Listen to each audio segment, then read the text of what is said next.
Pension का मामला थोड़ा कंफ्यूजिंग हो सकता है। इंडिया में हमने अलग-अलग सिस्टम्स को आते जाते देखा है। अभी कुछ समय से अपडेटेड पेंशन स्कीम यूपीएस के बारे में काफी चर्चा हो रही है। गवर्नमेंट ने इसे अपने एम्प्लॉइज को रिटायरमेंट के बाद स्टेबल और रिलायबल इनकम देने के लिए इंट्रोड्यूस किया है। लेकिन ये है क्या, और ये पुराने सिस्टम से कैसे अलग है? यूपीएस के बारे में डिटेल्स में जाने से पहले आइए इंडिया के 3 main pension schemes OPS, NPS और यूपीएस को समझते हैं। ओपीएस यानी ओल्ड पेंशन स्कीम एक गवर्नमेंट फंडेड प्रोग्राम था जो एम्प्लॉई की लास्ट ड्रॉन सैलरी के आधार पर पूरी जिंदगी के लिए गारंटीड पेंशन प्रोवाइड करता था। एनपीएस यानी नेशनल पेंशन सिस्टम एक मार्केट लिंक्ड स्कीम है जहां कॉन्ट्रिब्यूशंस को मार्केट इंस्ट्रूमेंट्स में इन्वेस्ट किया जाता है और पेंशन अमाउंट अर्न रिटर्न्स पर डिपेंड करता है। अंत में हमारे पास यूपीएस है जिसका उद्देश्य ओपीएस के गारंटीड बेनिफिट्स और एनपीएस के मार्केट लिंक्ड फीचर्स के बीच बैलेंस बनाना है। आइए यूपीएस को थोड़ा और करीब से देखते हैं। इस स्कीम के तहत गवर्नमेंट और एम्प्लॉई दोनों पेंशन फंड में कंट्रीब्यूट करते हैं। रिटायरमेंट के बाद एम्प्लॉई को हर महीने एक गारंटीड पेंशन मिलता है। यह पेंशन उनके पिछले 12 महीनों की एवरेज बेसिक सैलरी के आधार पर कैलकुलेट किया जाता है। एम्प्लॉई को इस एवरेज का 50% उनके मंथली पेंशन के रूप में मिलता है। उदाहरण के लिए मान लीजिए कि रिटायरमेंट से पहले लास्ट 12 मंथ्स के लिए एक एम्प्लॉई की एवरेज बेसिक सैलरी RS 100,000 है।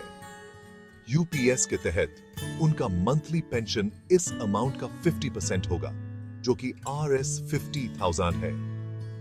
यह सिंपल कैलकुलेशन मेथड एम्प्लॉइज के लिए ट्रांसपेरेंसी और आसानी से समझने को सुनिश्चित करता है। यूपीएस गवर्नमेंट एम्प्लॉइज के लिए कई एडवांटेजेस लाता है। सबसे पहला और सबसे महत्वपूर्ण, यह एक गारंटीड पेंशन प्रोवाइड करता है जो रिटायरमेंट के दौरान फाइनेंशियल सिक्योरिटी सुनिश्चित करता है। एनपीएस के विपरीत जहां पेंशन अमाउंट अनसर्टेन होता है और मार्केट फ्लक्चुएशंस पर डिपेंड करता है, यूपीएस एक फिक्स्ड और प्रिडिक्टेबल इनकम ऑफर करता है। दूसरा, यूपीएस फैमिली पेंशन ऑफर करता है। एम्प्लॉई की मृत्यु जैसी दुर्भाग्यपूर्ण स्थिति में उनके स्पाउस पेंशन का एक हिस्सा प्राप्त करने के हकदार होते हैं।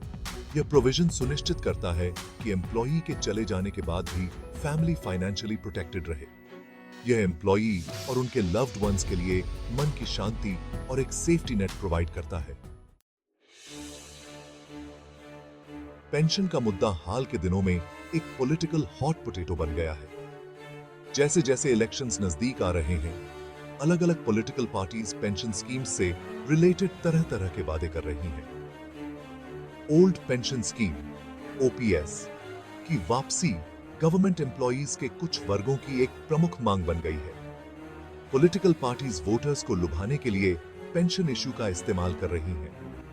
वे ओपीएस को रीइंस्टेट करने या ऐसी नई स्कीम्स इंट्रोड्यूस करने का वादा कर रही हैं जो ज्यादा बेनिफिट्स ऑफर करें।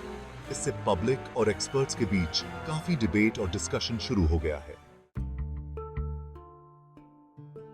तो कौन सा पेंशन प्लान बेहतर है? इसका जवाब इतना आसान नहीं है।